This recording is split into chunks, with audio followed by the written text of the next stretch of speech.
When Montana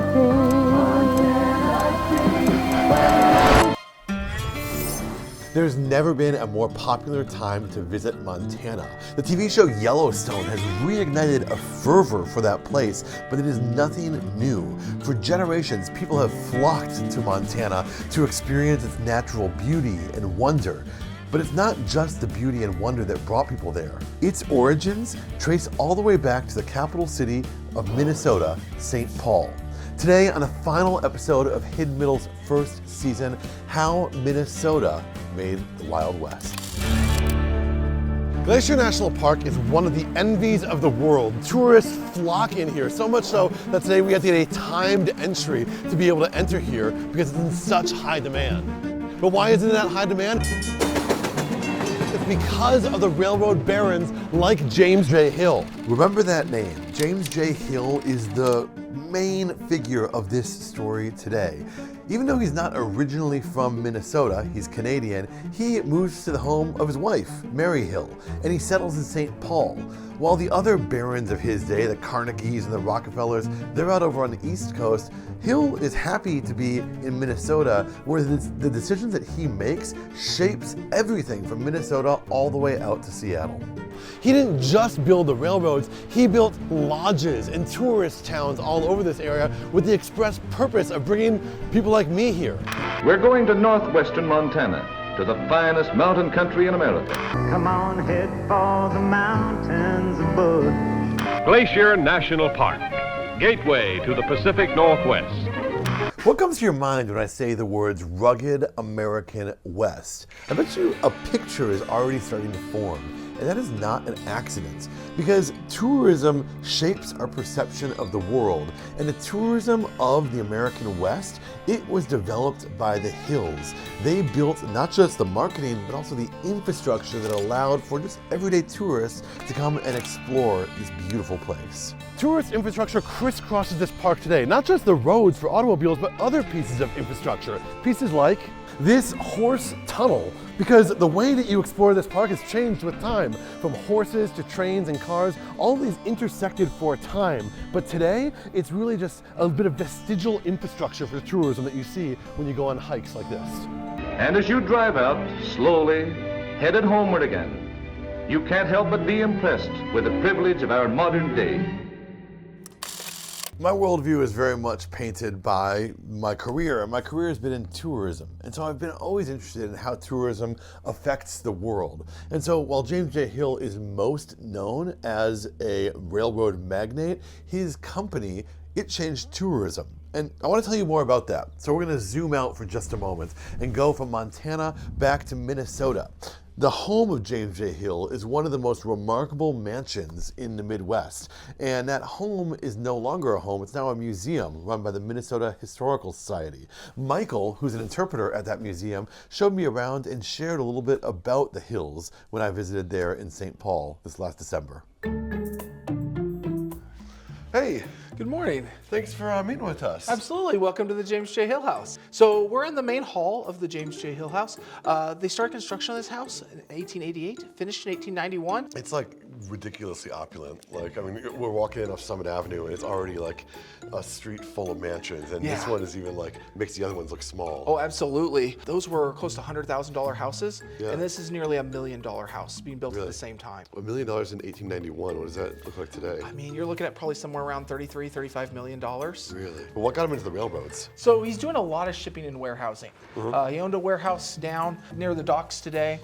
So he's doing some shipping. He's also starting to work some transportation. The government wanted 3 railroads, one that went across the northern United States, one that went across the southern United States, and one that went the central. So it's like at the time when the whole country is being redefined. The country now, there's this whole idea of manifest destiny. That's the era he's coming up in. There's like this era of, I guess, opportunity, of like being inspired by that. Yeah, and he's coming up in an opportunity too, where that first group of these big railroad tycoons, they're looking at railroads as an opportunity to get rich quick. Whereas Hill is looking at it from someone who's an experienced dealer in travel, experienced dealer in transportation. Yep. And so how does a railroad actually fix a transportation problem? So we have this map in here.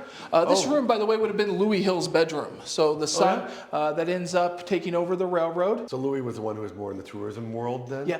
So yeah, Louis is credited today with the growth of the phrase, see America first, where the full saying is, see Europe if you will, but see America first. Interesting. Knowing that the Europe vacations, those are going to continue to happen. But let's also try to pull some of those people west instead of always going east. Tourism has such an outsized impact on our world, and I think this is such an interesting validation of that theory.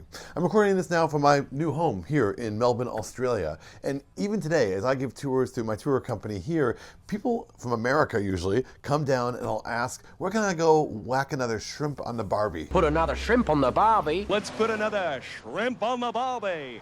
And the reason that they're asking that is because of a tourism campaign from 40 years ago featuring Crocodile Dundee himself, Paul Hogan.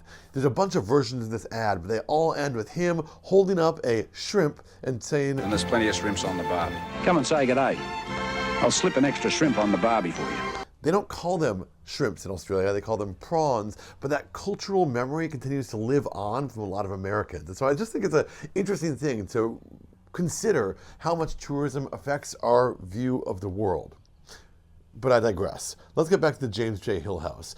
There's one last thing I want to show you, a peculiar thing that we found that I was actually allowed to interact with. Let's check in on what it was after this quick ad break. In today's world, people are looking for new ways to go on a holiday, and that's why I've come here to Bar W Guest Ranch. It's a lot different than other all-inclusives you might see in the Caribbean or on a cruise. This is a place where you fully immerse yourself in Western culture right outside Glacier National Park. From shooting to fly fishing, from trail riding to rodeo, you can do all that and much more at the Bar W Guest Ranch. Find out more at thebarw.com.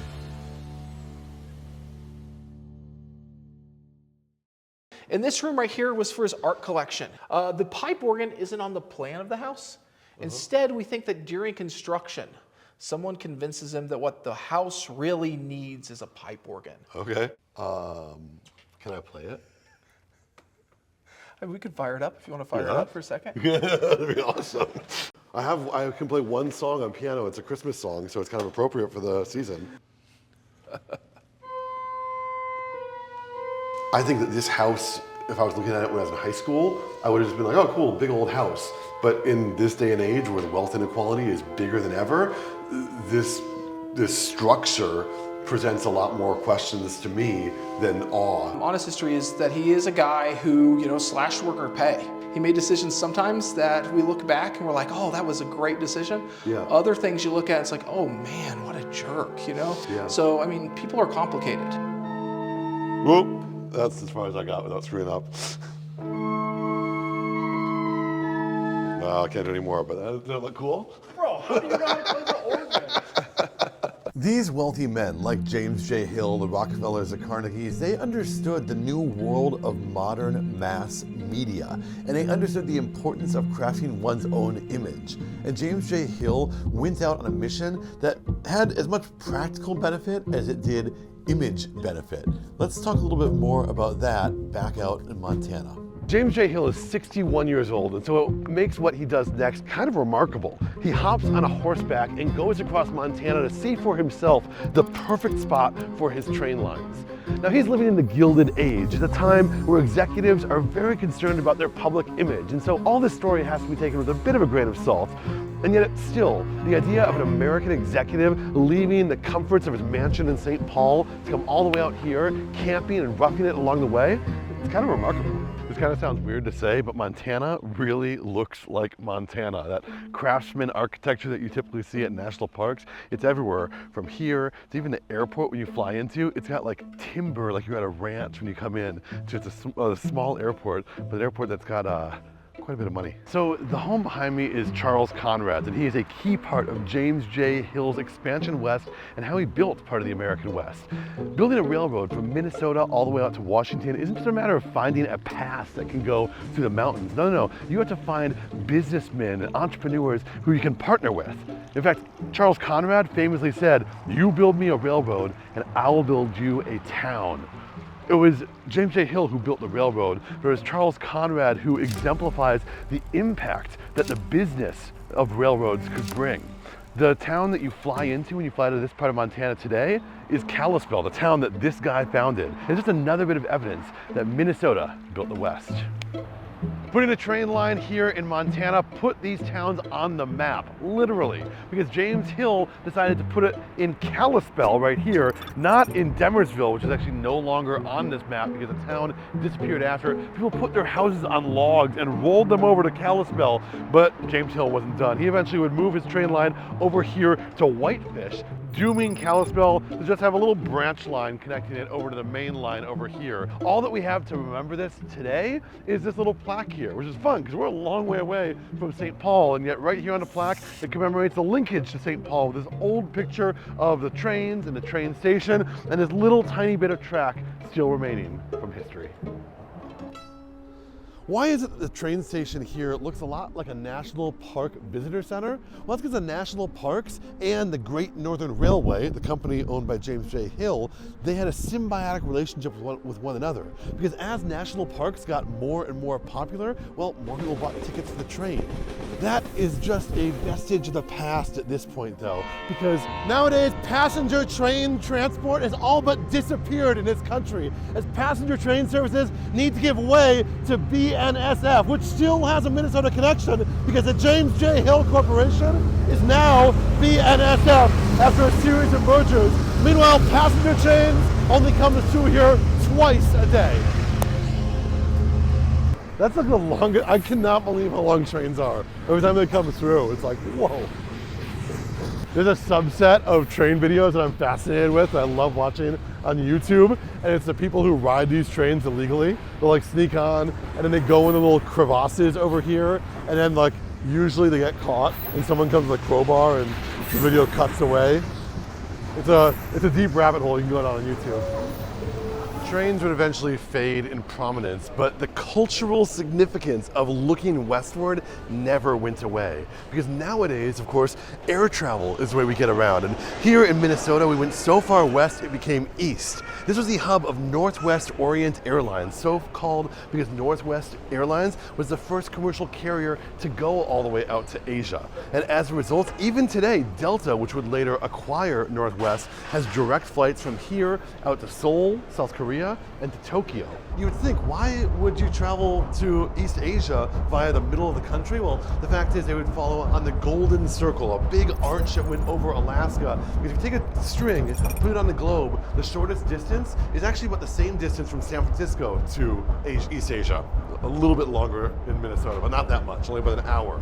And the evidence for this is throughout the airport. If you look around Minneapolis-St. Paul Airport, until very recently, you would see signs in Korean and in Japanese. And so this culture lives on. A culture started from James J. Hill, continues to this day. A culture of looking west and innovating all across the globe.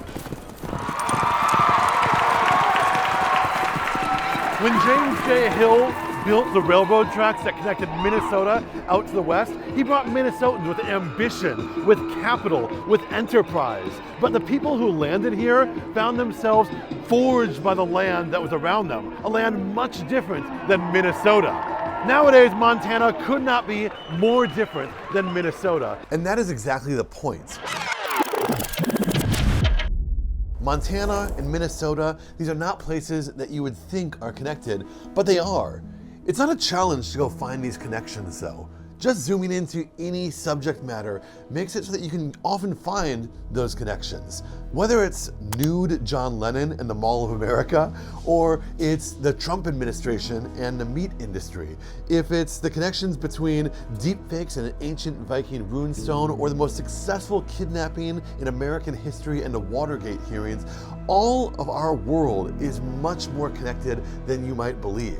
That's been the point of this first season of Hidden Middle, one that I've been very happy and privileged to bring you with the support of all the people you see on the screen right now. Thank you to everyone who helped make this a reality. I hope that this series has inspired you to look a little bit closer at the world and how its connections might be right there in front of your face.